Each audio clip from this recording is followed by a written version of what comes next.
Okay, so let's move away from there anyways. And we remember also that NLC, Nigerian Labour Congress, has been having solidarity protests as against the lingering strike between ASU and the federal government. And the protest rather started on Tuesday into Wednesday. And on Wednesday, we heard that on Tuesday, Abuja did not have theirs, but they decided to do theirs, even amidst the security challenges they've been having in that particular federal capital territory now. They had theirs yesterday. And we are going to link up with a journalist from Abuja, Nten Ekpang. He's going to join us virtually this morning to tell us or give us update on what actually happened, how that protest went, and of course, what we're looking forward to as regards that. Nten, good morning. Good morning, Nten. Thank you. Okay, many thanks for joining us this morning on the show. Of course, I'm not alone here. Anyekan is also here. Good morning. Yeah, good morning, Anyekan. Thank you very much. Good morning, Anyekan. Good to see you. Good to see you people. Good morning. Absolutely. Okay, so quickly now, let's just have a look or an update of what transpired during the NLC protest that happened in Abuja yesterday.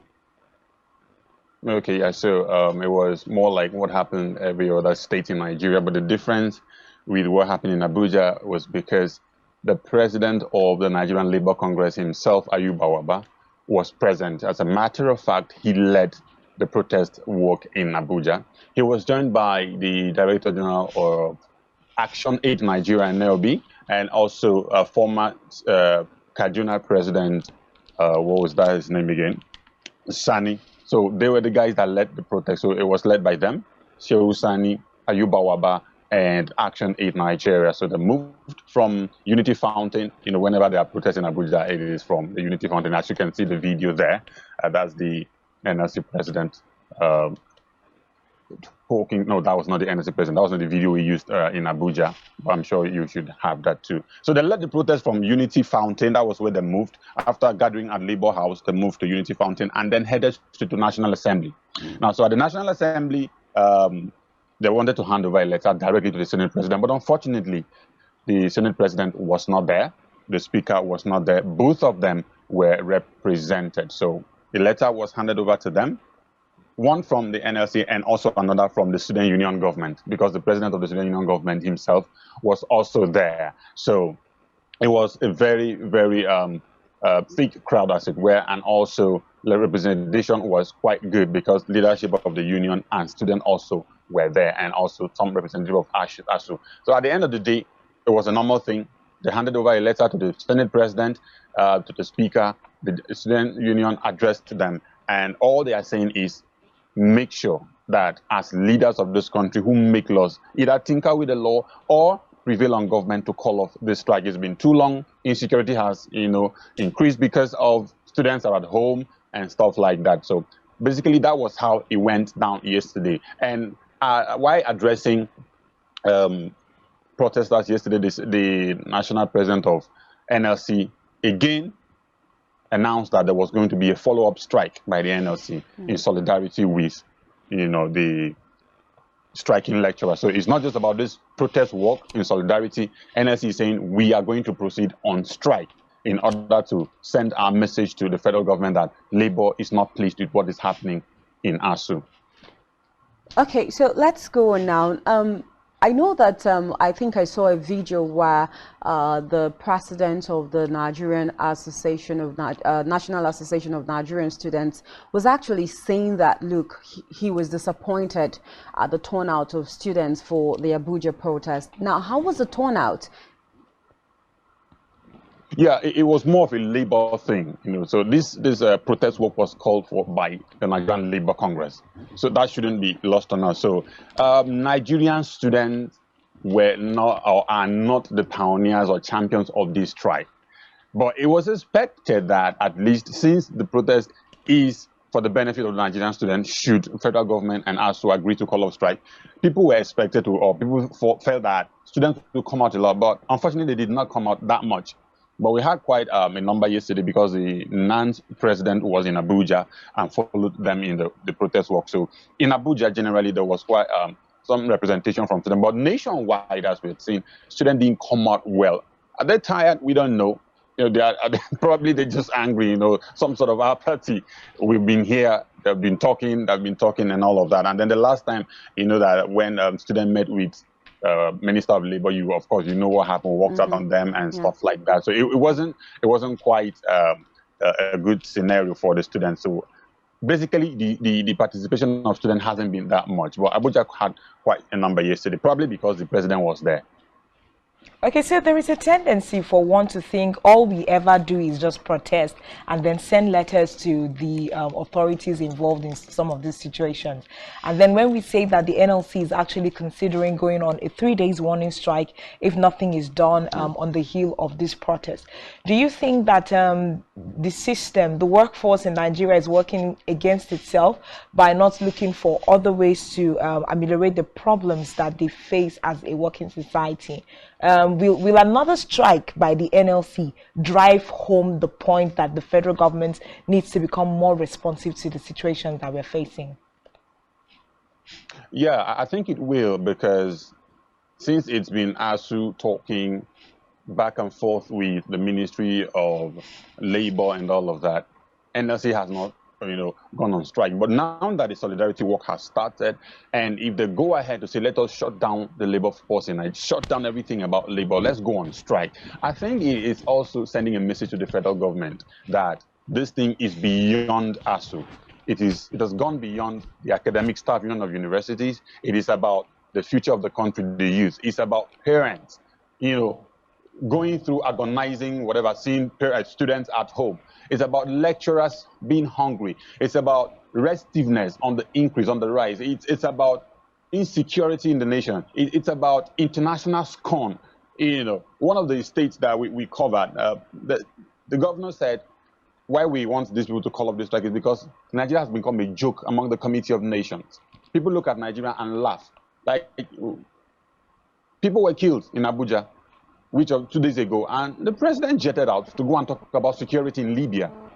To some, that is a bit insensitive to the plight of the nation. And then we saw yesterday pictures from Harvard University of the Speaker of the House of Representatives posting pictures of him at Harvard when the country where he is, the number 3 citizen or thereabout, is on strike. So I think that leadership in Nigeria hasn't been sensitive enough to this. So that's why NSC is saying it's good for us to go on strike. But the impact, what will it be, is just to send a message. That's about what it can do. Okay. All right, federal government, we're going on strike. What is happening? We don't like it. Beyond that, after that, what will they do? They are kind of constrained, but let it be that a message has been sent. And the point is, as people get to hear of strike, they will talk, man, probably government will answer. Okay, so another question. Let's look at the security situation during the protest yesterday. We saw the heavy presence of members of the Nigerian police force, and we know that tension has really been high in Abuja. So how were the protesters able to conduct themselves? How far did the presence of the police force help? Generally, give us an overview of the security situation. Yeah, absolutely. Strike is recognized under the International Labour Organization, in labor laws. So a strike like that is recognized lawfully by law.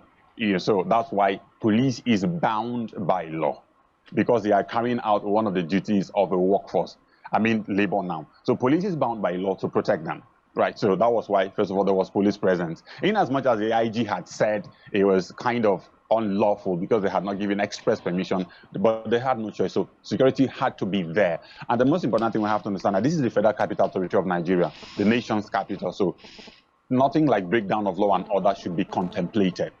That's why there was heavy security. They marched with them, peacefully, because they were not violent, they are not touts. These are very responsible people. Like I did tell you, Action Aid Nigeria, the president of the NLC, Senator Shehu Sani, and a couple of others, Nigerian Union president. So these are leaders known in the country. So the strike wasn't going to be hijacked by anybody. So that's why police had to be with them every step of the way until they got to the National Assembly and all of that. So probably it was because police is duty bound to, make sure that these people are protected. After all, they're not doing anything out of the law. It is within the confines of the law for aggrieved workers to strike. So probably that's why, they had to go with them. And since, there are bandits on the loose in Abuja because of the prison break, they have not all been arrested. Of course, we're in the news. We know how many arrest one here, arrest one here, arrest one here, and all of that. So there are still hundreds because over 1,000 were broken out, out of the prison. So there are still hundreds in the streets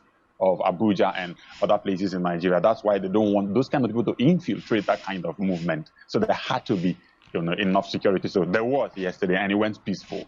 All right, Nten, as we wrap up this conversation now, in your view and your opinion, do you think that this nationwide protest, handled by NLC, has made any significant impact to the government?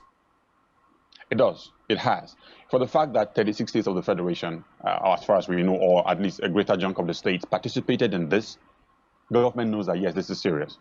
And for the fact that the leadership of NLC in Abuja had to stage this yesterday, NLC was deliberate about making sure that the one of Abuja holds on Wednesday, right? Such that it's not, crammed with the rest of them across the nation. So Wednesday, especially Abuja, so the leadership of NLC came forward and said, okay, we're doing this in solidarity with ASU. It will make a lot of impact. Right now, the speaker, after showing those pictures of him in Harvard, had to apologize to Nigerians. It means they are listening. Right, but because right now finances of government or attention of government is on 2023, issues of every other sector is kind of halted, which is quite unfortunate. But the message has been passed, and I'm very sure that in the days ahead we're going to see action from government. In fact, we start getting feelers already that there might be a meeting soon between the warring parties to look at ways of addressing this issue. So for sure we should expect action from government very, very soon. All right. Thank you so much, Nten Ekpang, journalist from Abuja. Thank you for sharing your thoughts with us this morning. It was my pleasure. Thank you for having me. All right. Anyways, that's the much we can take. We'll go now to the news brief desk. And of course, when we come back, other conversations on Rise and Shine will definitely continue. Just stay with us.